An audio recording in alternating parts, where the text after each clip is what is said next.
Alright, what's up y'all, it's LakerFan here. As I was about to title today's video, we're here to talk about how to get more contact dunks in NBA 2K23, as well as all the things that you need to know as a slasher, including badge counts, animations, all types of stuff like that. We're going to take you through my mind as a slasher as well and break down every single bit of this mixtape. So, this is the mixtape film study. I hope y'all enjoy. If you do, for to drop a like, sub if you're new, turn on noties, all good stuff, and like always, let's try this one to 2,000 likes.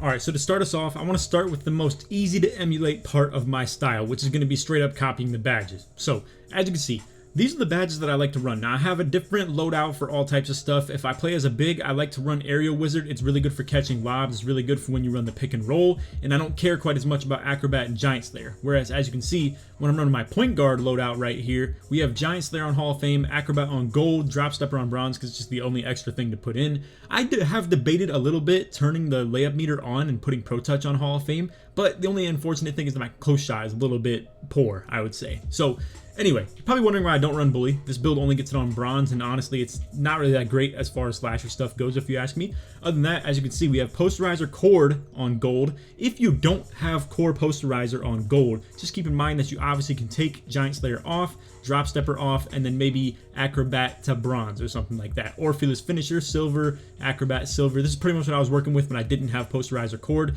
because as you guys know, it increases your badge count tremendously to be able to core badge, stuff like that. But again, this is pretty much what I'm looking at for the finishing 24/7, unless I'm on my big loadout, where as you can see, like I said, I'm investing into Aerial Wizard quite a bit, as far as like, I do enjoy using it personally, like especially for just, again, catching lobs and stuff like that. As far as the playmaking goes, as you can see, I really don't care for Handless for Days, Killer Combos, or Unpluckable. I really don't care for any of the three of them. I feel like you can play this style very comfortably without any of those three badges, plus it's very, very cheap as far as your badge counts. So, it's not displayed in the video, me running any bailout passes, but as you can see, I have a little bit of progress toward the coring, which means I've done it a little bit, as you can see. I only run Bronze Mismatch Expert. We have Hall of Fame Dimer, Gold Floor General. It's going to help your teammates hit shots tremendously. And that's a thing that people sleep on with this build too. I mean, as a lot of people have maybe commented, you know, having no shooting is a little bit more of a liability to my teammates and making it extremely hard on them to play, quote unquote. But for me, when I run Clamp Breaker, Quick First Step, Hyperdrive, Bailout, and then run Hall of Fame Dimer, Gold Floor General with 85 pass accuracy, I can get them extremely easy shots at a much higher rate than they normally shoot, and it's pretty crazy. Now, I noticed if I double up on running Post Playmaker and Dimer together, that, to be honest with you guys, it's a little bit of a waste to run Post Playmaker, if you ask me. Like, literally just any time that it activates, it just doesn't activate Dimer for that reason. And honestly, I mean, as you can see, Dimer is going OD on the progress. I'm about to core it on Hall of Fame, which is insane. So just keep in mind, I don't think Post Playmaker is worth running at all, because it only activates in the exact same situation that it seems Dimer would activate anyway. Like, the only time it activates is often offensive rebound or when you're holding LT in the post or something like that. And I'm pretty positive that Dimer activates on those exact situations regardless.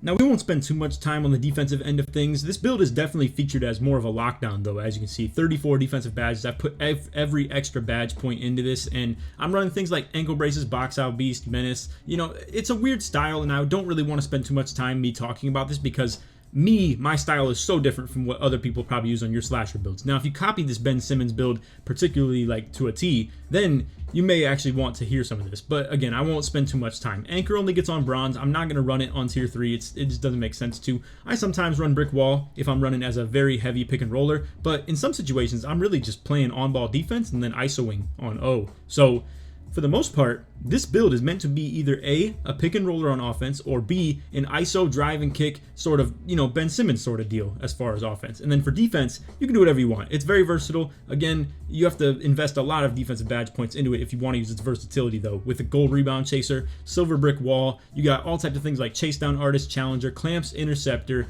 Menace, Box Out Beast, Ankle Braces, Glove. I mean, the list goes on, and I can't even run all of them at the same time. So it's a very tough budget to balance. But anyway, as you can see, here are the ratings that we're working with in this mixtape. If you have something better than this, like if you have way better standing dunk and you get big man contact dunks, or if you have way better close shot, if you have better driving layup and you have your layup meter on and stuff like that, that's all bonuses for you, obviously. But anyway, as far as me, we are only here to showcase the badges and then the animations. So For the animations, we have long athlete as a layup style. I want to tell you guys though, I said it in the video, I really do think you can get away with having 80 driving lay. You can get jelly and circus with 80 driving layup. You just have to be under 6'10". Now, if you're above 6'10", I highly recommend for you to go 88 driving layup for the long athlete package. It's extremely good. It's by far my favorite one to run. But again, circus and jelly can still get the job done. Jelly's very good for hops and spins. Circus, still good for the spin lays as well. It's just the hops are a little bit too flashy for my liking. As you can see, it's that Jamal Crawford animation right there. So a little bit unfortunate. Whereas long athlete layup, as far as the hop lays and hop dunks, it's so OD. It really is crazy. The spins are also still pretty good as well. And again, I just am a big fan of the long athlete. So I think you still go with 80, but like I said, if you want to go 88 or if you're 6'10" and above, definitely go 88. So we'll get to the dunk style in just a second. That is obviously one that we have to go into the whole package itself, but I have multiple different titles for this. I have new, which is the one I'm using right here. Efficient, which was my test at running efficient, but I wasn't liking it quite as much. Wild was putting all types of dunks on, and then this was just for my day one dunk packages pretty much. So anyway, we'll get back to that in just a second. But anyway, hop jumper, James Harden, it's actually pretty decent. I have one clip in the video of using this too. If you're a shooter, oh man, is this a really good thing to run. It does burn adrenaline in most situations that you do it though. Penny Hardaway spin jumper. I mean, if I ever get put in an accidental spin jumper instead of doing a spin lay, it's a pretty cool one to just buy some time.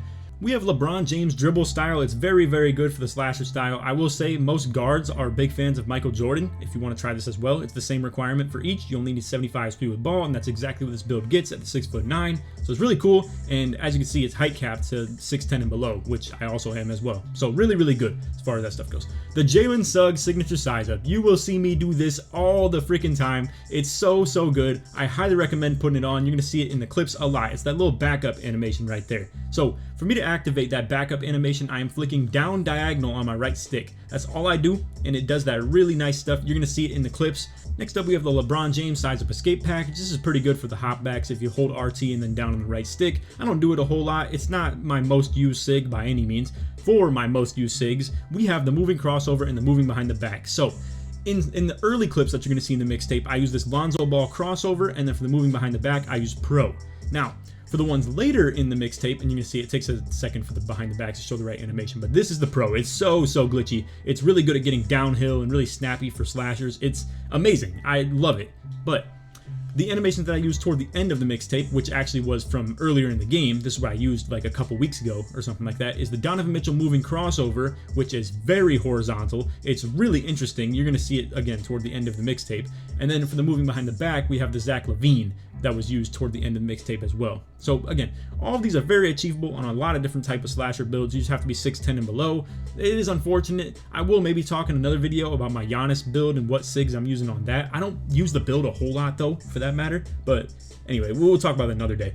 Kevin Durant moving spin. I don't use it in the mixtape a whole lot, but man, this is really glitchy. I love it. I need to start using it more coming up the court. It's a gigantic spin. Super, super crazy. I wouldn't recommend running any other one, honestly. The only other one that I maybe bought was Penny Hardaway, and it just had that cool little spin back was the only thing I was even thinking about. But again, garbage moving spin for the most part. For the moving hezzy, I have Pro on. Luka was okay as well. I'm not a huge hater of it, but I don't really do the moving hezzies too often. The only thing this is really good for is coming up the court and tapping toward your ball hand on the right stick. It's not the biggest deal. Moving step back, we have James Harden. I actually used this for one clip as far as in the mixtape where I did the snatchback. The snatchback is actually really, really cool. You're going to see it. I'll explain it when we get there. Triple threat, I was running Zion for the most part, but Michael Jordan seems to be a little bit better. I just recommend one of the two, to be honest with you. Again, nothing really that big a deal. And then if you have the pass styles, LaMelo Ball. Really, really good. But anyway, moving into the dunk creator, we're going to go to new. And this is going to be something that I really would advise you guys to run. So first and foremost, we have the quick drops off one. That's a given. For the tomahawks, I actually have the uber athletic straight arm and sidearm tomahawks equipped. I am a big fan of these tomahawks. They're extremely easy to time if you don't get the dunk meter to pop off because they just look like a dunk. Maybe that's just me. Maybe it's a visual thing, but they just look more like a dunk. It's so much easier to understand the timing on them. I had cradles and stuff like that, but man, this is so hard to time. I had the Michael Jordan dunk package equipped too, but again, so hard to time. Like that just comes out of nowhere and you're not ready for it in most situations. I'm gonna be real with you. But anyway, I want to maybe segue real quick into the standing dunk topic. So I only have 70 standing dunk, but here's the deal. the more packages you have equipped, the better. I'm gonna just put it like that, because I am dunking like crazy. I might make a video on the power of 70 standing dunk, because it's kind of ridiculous. But anyway, I have both of these regulars, both these rim pulls, right? And they both require around 70-ish for the standing dunk. If you end up making the build and revising it, like I showed in the video a couple days ago, with only 45 standing dunk, it's actually pretty solid. You can still get both these packages, and it'll still be doable as far as dunking the ball. But you also get this Ben Simmons package at the 65 standing dunk and enough driving dunk as well. And this is pretty good for the standing dunk packages as well. I think it definitely gives you a lot of variety for the standing dunk animations you can get. And it's big time, because really I can't get things like Dwight. I can't get things like Sean Kemp. I can't get things like Daryl Dawkins and Giannis and Shaq, where it has all the other standing dunk packages, or Karl Anthony Towns for that matter. So to be able to run the Ben Simmons one is really nice, to be honest with you. Other than that, I run LeBron and Westbrook. Now, these are both really, really good and fast as well. So the LeBron ones are obviously full of tomahawks and cockbacks and stuff like that, and they're plenty good. The more tomahawks I have, in my opinion, the better. And for the LeBron animations, they actually are a couple like signature ones that he has that aren't in any regular cockback or straight arm tomahawks or anything like that. The Russell Westbrook also has its own signature dunk, where it's that crazy fast over the head slam, and it's really good in my opinion too. Now, is it better than quick drops? Probably not, but you also get a little bit of takeover progress for doing these dunks, because they count as flashy dunks. Same with tomahawks. So that's why I'm a big fan of the dunk package I'm currently using, because originally when I was running the conservative one, or I forget what I titled it, but when I was running the one that didn't have many dunks equipped other than just quick drops and contacts, it didn't have any potential to get more takeover. And then I started using Wild, right? Where I just threw all types of crazy stuff on, like these flashies, 360s, Jordan Sutherland, the cradles, and it's way too hard to time the dunks, and it's just not worth it. So there's my personal opinion. Again, just moving on to the contact dunks, you can see we have Pro and Elite equipped for both the contacts. We do still have baseline reverses as well. So as you can see, off 2 is the windmill baseline reverses. As far as the alley-oops, we have the Pro, Elite, and Zion equipped. Now, I have to tell you guys, this is one revision I was waiting to make and I keep forgetting to. Don't run any of these park alleys. They will sell your bag so quick and you're going to be like, oh, well, I thought it'd be fun. No, don't do it. Do not do it. I'm telling you, the regular alley-oops are really, really good. The Zion, Elite, Pro, the contacts, run all those 100%. But again, other than that, that's pretty much it for the dunk style. So now we are going to move along to the actual mixtape breakdown and explain to you guys how this stuff works.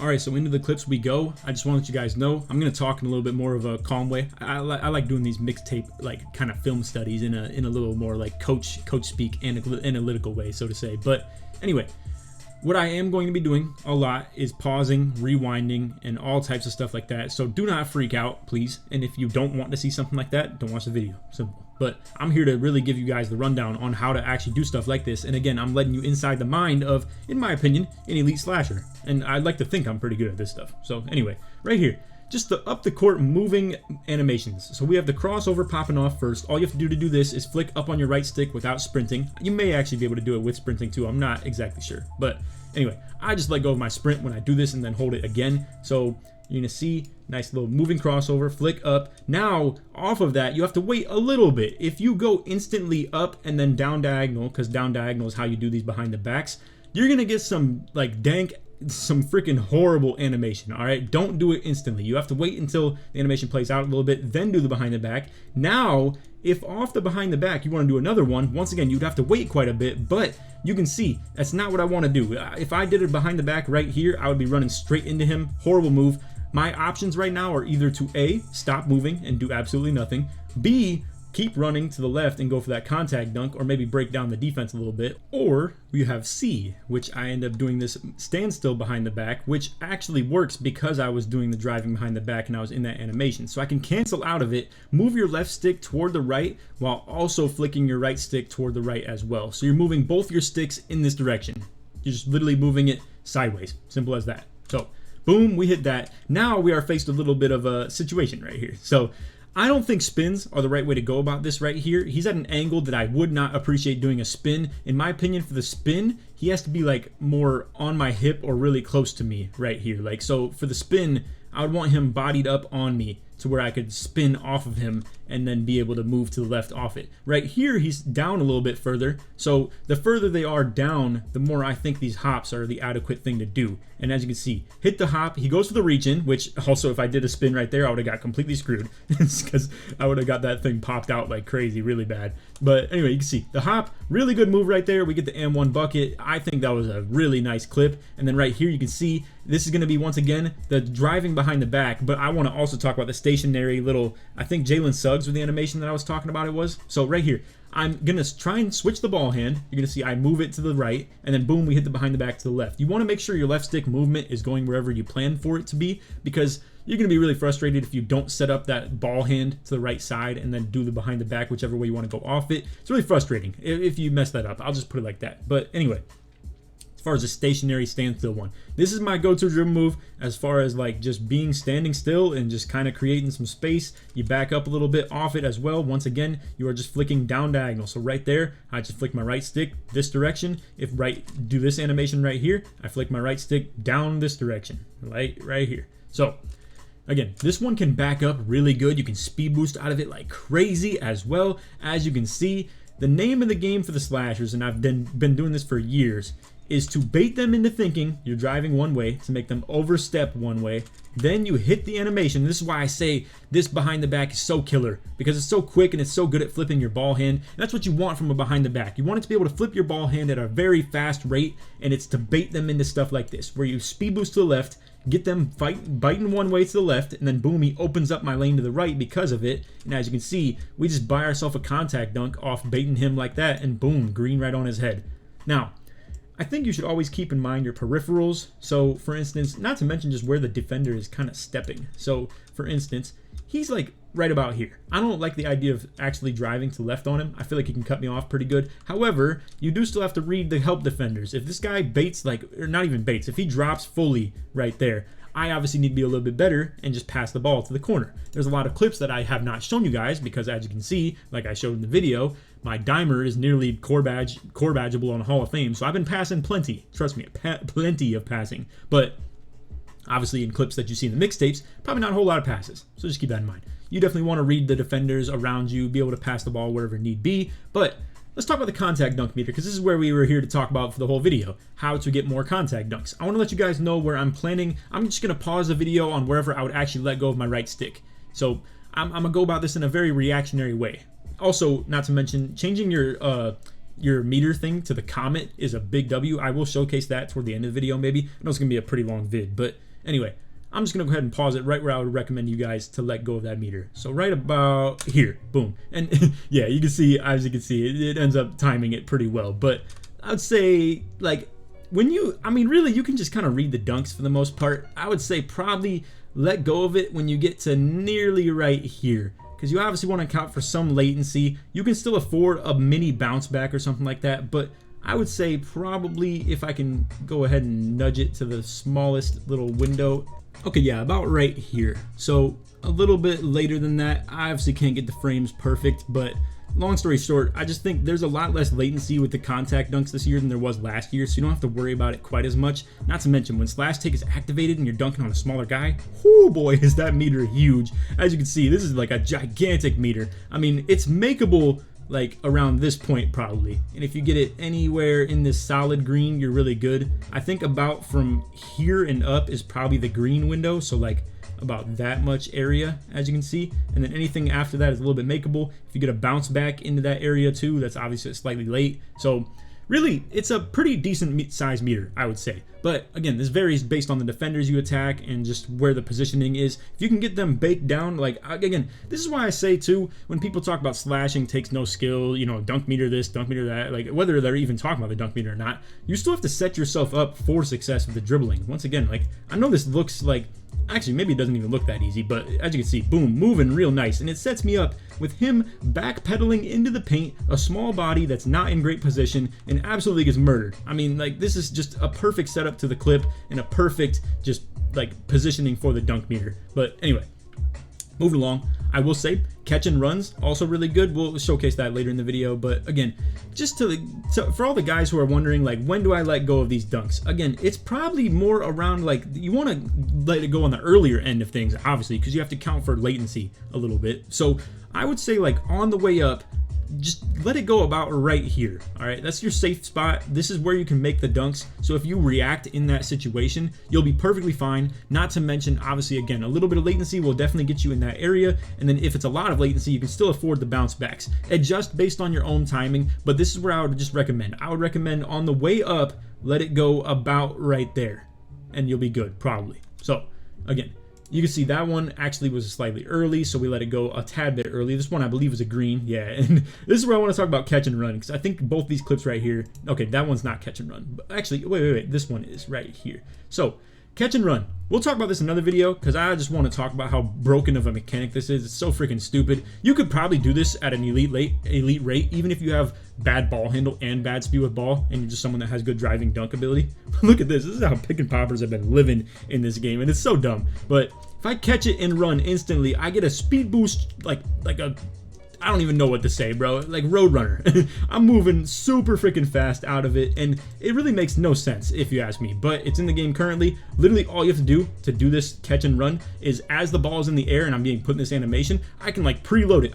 I'm holding my left stick to the left right now. I have chosen that I'm sprinting to the left. So as you can see, as soon as you catch it, boom, you're sprinting instantly into the paint, and it's ridiculous. And again, for pick and poppers, this is even more ridiculous. Once again, I catch the ball, I'm already holding my stick, pre-holding it to the left right there to go in for that dunk. And again, this is where I want to also talk about the dunk meter size. So this one, obviously a bit smaller than the one that we showcased previously, and this one right here, quite a bit smaller. This guy was in really good position, attacked me in a really good way. I'm in a bad sort of position for that dunk. I also have a defender on my back, and as you can see, this dunk meter is much smaller. There is not much room for error in that, and I can still green it either way. But again, those ones will happen quite a bit, especially if you're not like an elite slasher at setting yourself up for like these dunks. As you can see, this one's a wide open one, and again, I set myself up for it. Moving my ball hand to the left, and as soon as it gets to the left, behind the back to whip both these defenders away. And as you can see, even if it was a contact dunk, I was prepared for it. But this is where I want to talk about the tomahawks and the cockbacks and stuff like that. These are so much easier to time. I promise you, put these on. Do not just sit here and live by those Michael Jordan dunks, even though they're super fast and super athletic. Only do that stuff if you hold your X button for the contact dunks, which is bad if you ask me. It's really, really bad. But anyway, again, for the dunks, I love these tomahawks. They're so easy to time. You can see that one was a little bit of a bounce back. We'll go ahead and just showcase that one more time. So this is why I say you can afford to let the meter go a slight bit early, because you can afford those bounce backs right there. Because I let this one go pretty late. I mean, it's hard for you to see it in slow motion, but it was on the way back. It went all the way up, then back down. So again, you still have way more lenience than you might think you do, because if you see that meter size, pretty much think of it as like a doubled size, because you can still afford to have it bounce back as well. You're not just only once you get to that top part and then that's gone. You could still afford for it to bounce back. So again, this right here, I'm not gonna lie, is just two small bodies. I just figured this was an easy enough take. Hit the hop back. We do the Jalen Suggs move off it as well. You can still run offhand with that, I should mention as well. You don't always have to just run to that ball hand that you go to. As you can see, I run to the left because I want to set my dunk up to the right. Because again, I am trying to bait him into running one way, then I plan to behind the back the other way. So this is a very, very solid, I would say, structural move for you as a slasher. You really want to get used to that run one way, behind the back the other way, if you're doing it from a pretty far situation. If you're super far from the basket, if you just run directly to the left, he's going to cut you off when you go left. So if you're running from a very far distance, I highly advise to always set yourself up for at least a behind the back or something to flip your ball hand, because the defender will always react to you going one way, 100%. Right there, probably should have dotted Spillboy. As far as timing lobs, this is very, very easy. I want you guys to know, do not touch your X button at all. Do not touch your square button at all until I tell you to. It's as simple as this. So you see it pop up. Once you see it in this green bar, tap X. Simple as that. Do not pre-hold it. Don't do any of that BS. I promise you're going to irritate yourself so bad. Or not to mention, let's just put it like this. If you're someone who thinks you have to hold your X button and release it, right? You're going to do something stupid like this. You're going to tap your X button on accident when you start holding it right here, and it's going to give you a very early, you're going to screw it up. I promise you it's not good. All right, don't do that. what you want to do, just let everything go, relax until now. Boom, tap it. Like and it does go pretty quick, as you can see. Like you definitely react pretty quickly, but either way, these are still very makeable. All you have to do is just get it in that window. It's as simple as that. I'll talk about the alley-oops a little bit moving forward as well. Right here, man, oh man, is this crazy. Now, I think we didn't talk about the whole contact dunking thing, because obviously I didn't mention that you have to flick up on the stick, then hold down. So you guys probably got super irritated with that earlier part of the video that I didn't explain it. So let's talk about it right here. It's very reactionary in this clip. Like I have to, right now, flick up, hold down, simple as that. And then it'll like kind of have some latency between it. So you have to like flick up, hold down, right? I like to do it from about, I would say if you're driving, maybe like right here. Because if you flick up on your stick from too far away, it won't count toward actually starting your dunk. So you'll accidentally do a crossover. Then the second part, which would be holding down on your stick, is going to turn into just going for regular dunk. So you'll accidentally do a crossover into a standard dunk. You're going to look like an idiot. I promise you, I've done it myself too. So don't feel that bad. But definitely just plan to flick up, then hold down from a little bit closer. This is why I say limitless takeoff isn't so crazy for me. I don't really like to run it. I can't even imagine why I would ever run it at the Hall of Fame level. I'll just put it like that. Personally, I might even just start running on silver. I don't know if I'm holding myself out of some animations though, but either way, as you can see, you flick up, then hold down on your stick. You do that flick up a little bit early and then hold down, and it'll account for some latency. And then all you have to do, let it go at that a slightly early sort of deal. And as you can see, like that's even a bounce back right there, and I still made it. And that was a crazy dunk too. I gotta say, that was probably my favorite clip of the year so far. Murdered this dude off the spin back too. We were just like winning by a lot, so I was kind of just showboating on him. Right here, pretty standard contact dunk. I don't want to talk about stuff like that too much. Rebounding, really elite on this build. Definitely invest in that offensive rebound with this. I promise you, you're gonna be a really great rebounder with it. You get that Hall of Fame box out wall. You get goal rebound chaser. It's elite, 100%, even for the defensive rebounds. But anyway. This clip right here, I played a passing lane early on. As you're going to see, I was just lurking that lane right there. Now, I got my icons up ready to throw to Zeke, and as you can see, crazy bullet pass. So there's two things on display already, the great defense and the great passing. Now my boy Zeke, he's very keen to the fact that I have a crazy lob catcher and can catch contact lobs, all types of crazy stuff. So he throws that to me, and now once again, just tap your X button when you see this white cursor. If you're a little bit early, a little bit late, it really doesn't matter. I'm not gonna lie. Alley-oop timing, so much easier than contact dunk timing. It's so much easier. But anyway, as you can see, boom, get a solid timing right there. I don't know how that's even goaltending for that matter, to be honest with you. Right here, if you ever throw a self lob, once again, this is wide open, so you can see the meter size is ridiculous on this. You almost can't even go wrong, to be honest with you. So definitely, like, the more open it is, the more doable alley-oops are, and they're extremely easy. Once again, as you can see, a very full meter right there, no problem at all. This one right here, I'm already telling you guys, I'm planning to do this little stationary behind the back, because why? I can't do any dribbling, like standstill moves or I can't do any like coming down the court type moves, because I'm running sideways and backwards. So what I can do is go ahead and just be for a split second stationary, and then once again move my left stick and my right stick in this direction right here. It'll give me this behind the back. Now this gets me moving downhill already. Now right here, debatably I could have done a spin. I think it would have been good if he was a little bit further to the left. I probably would have done it. Right here, I just get a crazy contact dunk. I would not advise to go for a lot of these unless you have slash take activated with like 93 plus driving dunk, because this is a pretty crazy take right here. He comes out pretty far. I get a very small meter, but boom, we still green it on that overhead crazy dunk. I'm a big fan of that one. But right here, let's talk about paint sitters. I mean, this is the easiest thing to attack as long as you can pop off that up and then hold down on your right stick. All right, so once again, right here, I'm just sizing up for speed. You want to build up speed when you're going into the paint too, and you want to make it unpredictable which ball hand you're going to, because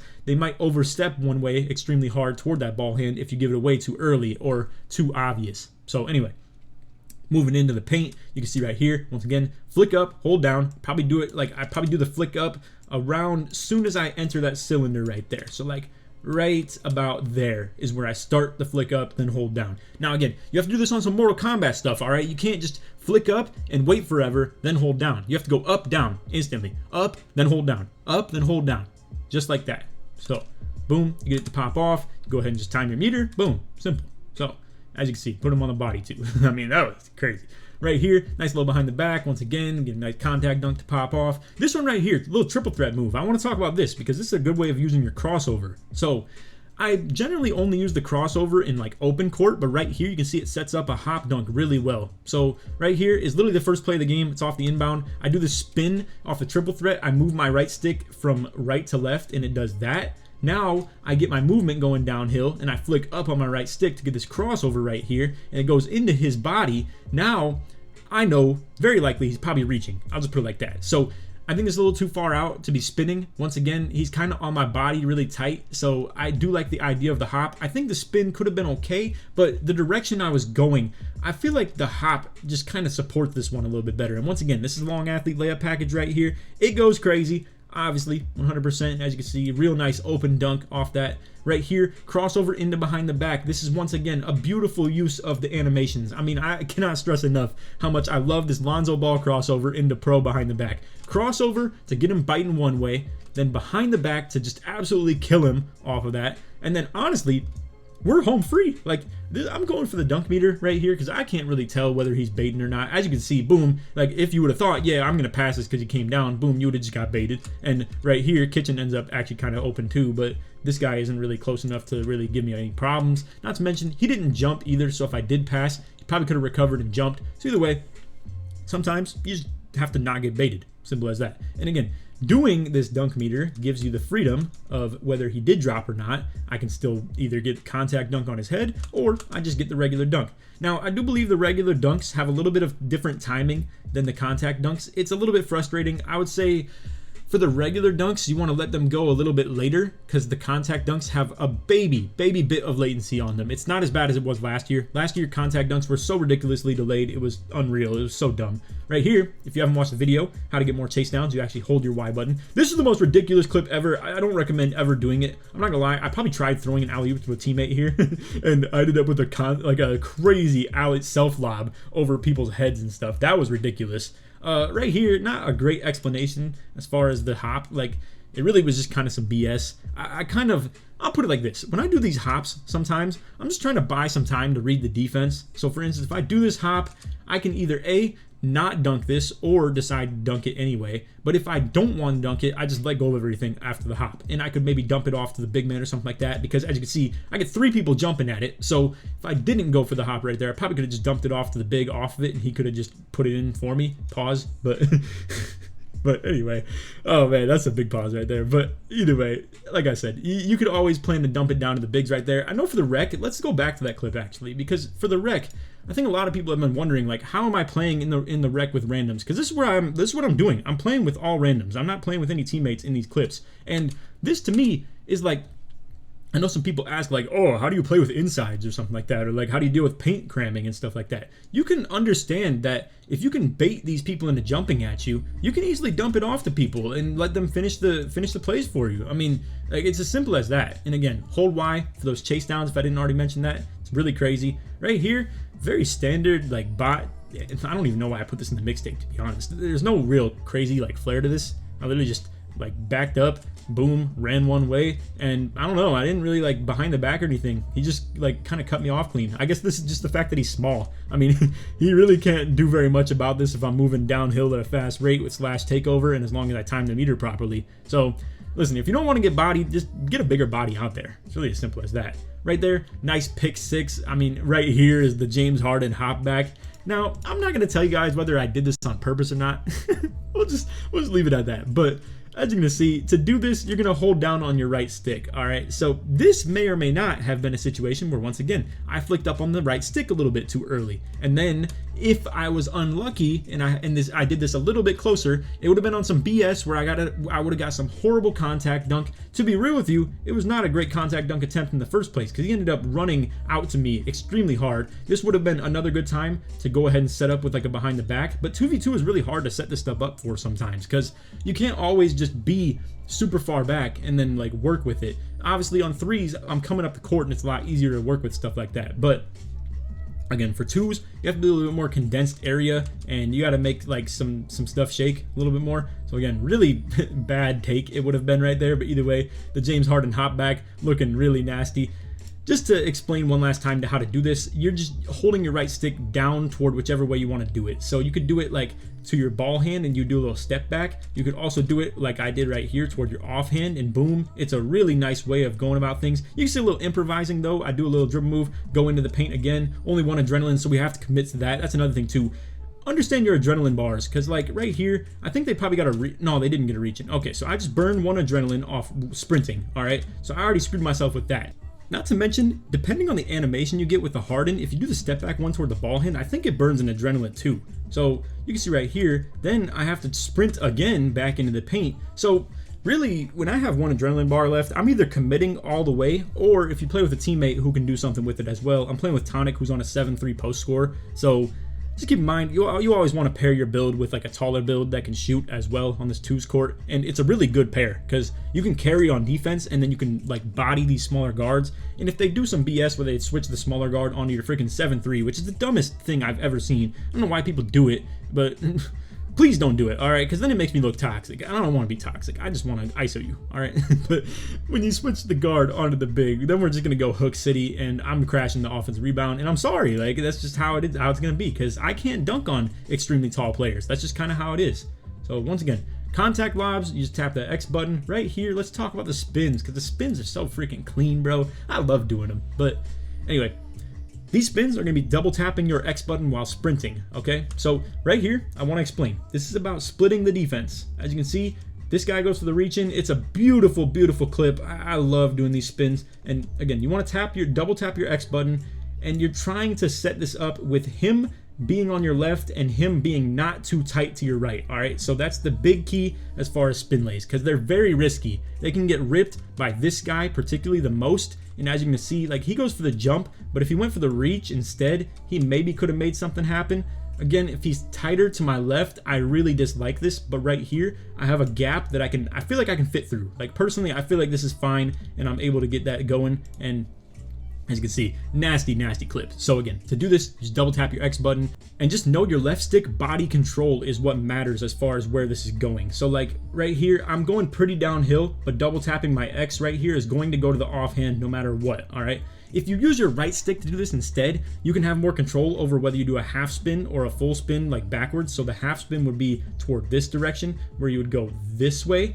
But the double tapping X and just like the full spin makes your guy move this way, as you can see. So I like to just double tap my X button. It's the only time I ever do that stuff. I don't think the half spins are really like all that good or necessary. Again, hold your Y button for these blocks. You have to. They're so freaking good. I don't know why anybody doesn't, but as you can see right here, boom, get the jump shot block, self lob. I mean, it's so fun. It's so fun doing this stuff. But anyway, I don't know if there's too much more to explain. Again, a nice little spin. We'll maybe talk about this one because I feel like this has some decent breakdown ability to it. So as you can see, this ended up being me just doing a dribble move, moving to the left. All right, now this right here, once again, this is very hoppable, I would say. I think the hops and spins kind of live in the same breath.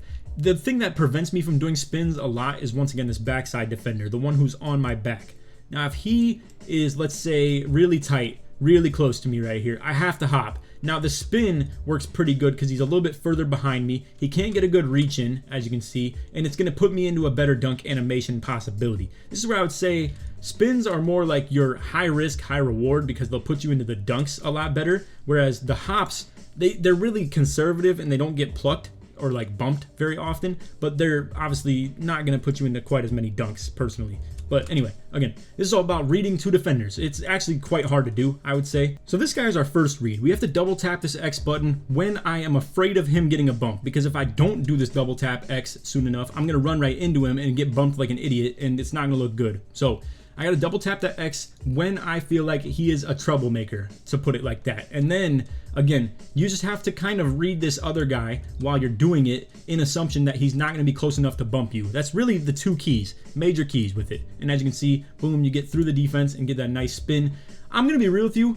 you're not going to do this stuff extremely often, like the spins and the hops and stuff, but it's situational. You'll pull them out when you need them to, 100%. Right here, nice like Zach LaVine behind the back. This is where we're going to showcase for the last part of the video the other two SIGs that you could put on between the Donovan Mitchell crossover and the Zach LaVine behind the back if you want to try them out. But again, in my opinion, Lonzo crossover and Pro behind the back are by far the better ones. This one is very bouncy. It like goes crazy as far as flipping your ball hand. It just takes a little bit longer, which is what I don't like, and it's a little bit more horizontal than downhill. So it's more for like doing it in this area, maybe for 2v2. I think it could be okay for 2v2, but as you can see, like same old thing. You know, I'm just baiting him into thinking I'm driving left. He's gonna overstep to the left, and then because of that, I hit my behind the back, get him running backwards and sideways. And the more you get them running backwards and sideways, the more you put them in the body bags like this. So just keep that in mind. Once again, bounce back right there, hit it slightly. It's pretty nice. Snatchback, boom. And you can see the snatchback clips are crazy. I love doing them too,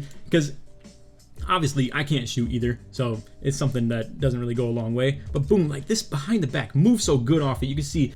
Not to mention too, I want to talk about this Jalen Suggs move off of it. So we flick it to the right, but then run offhand with it. And it's so good for that. I mean, that's so fast and so good at building up speed. This guy is kind of dead to me. He can't really do anything. And now at this point, I'm kind of just reading the backside defender. At this rate, I'm going for the dunk because I'm trying to have some fun. I think the other thing too is that running this overload is a little bit like not good. I think as a slasher, you don't want to run these overloads very often because you're going to get put in a situation where if I pass to SK, this guy can rotate. And then if someone like, if I don't put them into a dunk animation, someone can just rotate the corner. I don't like overloads a whole lot. I kind of just do them in like freelance, and that's all we really do it for. Right here, again, Zeke throwing nasty lobs. I gotta say, crossover.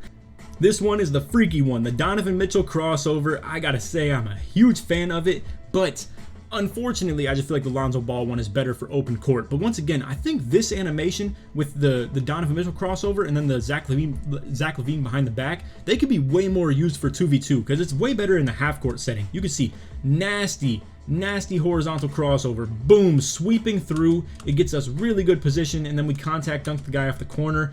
Nasty. You can see once again the Zach LaVine behind the back right there, flipping the ball hand. I don't know if I have any more crossover. Okay, it's this one right here. So once again, this is showing just the fact that the Donovan Mitchell crossover can still be usable in the sense of being a slasher, so to say.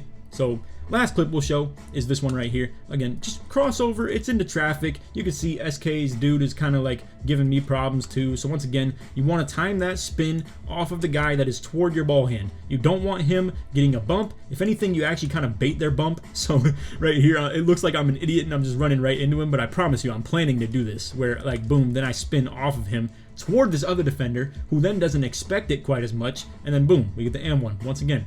So anyway, that's all vid. As you can see, one last behind the back clip and then a contact dunk, low-key on 3 people, but it's really only on 1 because once again, this is kind of just dribbling. And again, people sleep on what dribbling does for you as a slasher because boom, when you set stuff up the right way and you get into those situations, now this guy is dead to me. He can't do anything. This guy isn't close enough for the contact dunk, and then boom, I'm putting him in the dunk, and now it looks like I'm dunking on 3 people, but really I'm just dunking on 1 small guy.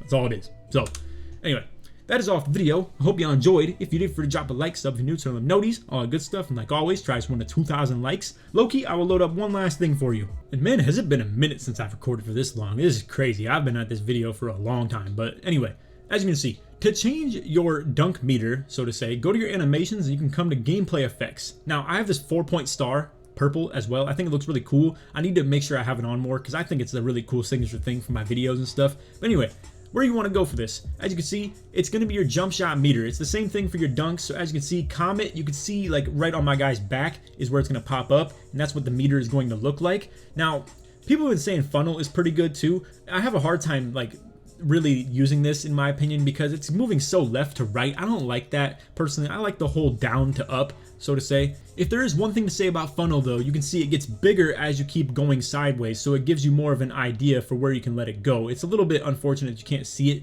extremely well because of like where the whole gameplay effects title thing is at and stuff. But anyway, like I said, I think what's the one that is it curved bar? I think curved bar is the default, and honestly, I just think it's too like, there's too much green. I'll just put it like that. Like, the fading green part is just not ideal. I think it's kind of lying to you sometimes, and you'll be like, oh, I let that go in the green, but really it was like light green where it doesn't even count. To me, Comet is more like identical for where you actually can let the ball go or let the release go. So if you want to try Comet out, definitely give it a try. I don't have many clips of me actually using it. I could pull them up real quick, but it's been a long video. I'm not going to do that. If you want to try other things too, feel free to, but in my opinion, Comet and Funnel are probably the best ones to do, or just rock out with the default. Keep in mind that these may get reset sometimes too. It's really unfortunate and annoying, but anyway, I'm rocking with Comet. Feel free to try out whatever you want to do. But anyway, that's all for the video. Hope y'all enjoyed. If you made it to the very end, put Laker or put Slash in the comments. Short Sportsman all the way through. And hey, I appreciate that the Slasher community is actually like viable this year. For the last 2 years of 22 next gen and 21 next gen, I have felt like there is nothing to talk about as far as like slashers, because 21 they were brain dead, 22 was way too hard and nobody was doing it. This year I feel like a lot of people are on slashing type builds, and it's nice to know that my advice goes at least to someone out there. So anyway, that's all for the video. Hope y'all enjoyed. Done that. Take it easy, man. Peace.